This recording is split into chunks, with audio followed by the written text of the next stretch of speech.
Ambisi orang tua jadi penyebab remaja hilangkan nyawa ayah dan nenek, dipaksa belajar tiap hari.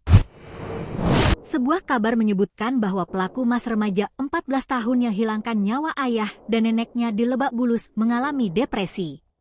Mas hilangkan nyawa ayah, ibu, dan neneknya di rumahnya di Lebak Bulus pada Sabtu, 30 November 2024, pada dini hari.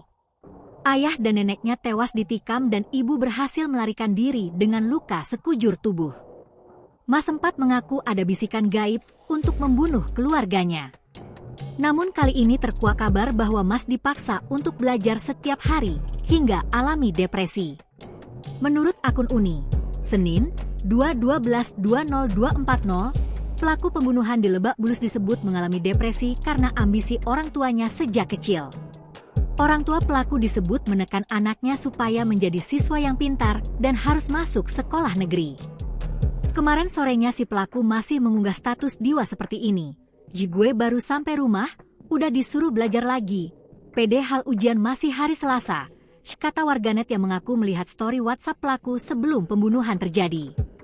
Lantas, benarkah anak dalam kasus hilangkan nyawa ayah dan nenek Lebak Bulus menjadi korban ambisi orang tuanya sehingga pelaku depresi?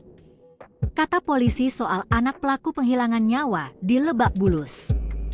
Kasih Humas Polres Metro Jakarta Selatan AKP Nurma Dewi mengatakan, pihaknya belum bisa memastikan apakah benar pelaku mengalami depresi akibat ditekan orang tuanya untuk terus belajar, seperti dikatakan warganet. Ia menambahkan, proses penyidikan terhadap pelaku pembunuhan di Lebak Bulus belum sampai ke tahap tersebut.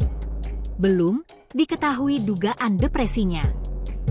Belum ini, dilakukan penyidikan lebih lanjut, ujar Nurma kepada Kompas.com. Meski belum diketahui terkait dugaan depresi, polisi menetapkan pelaku yang hilangkan nyawa ayah dan nenek serta melukai ibunya sendiri sebagai anak berkonflik dengan hukum.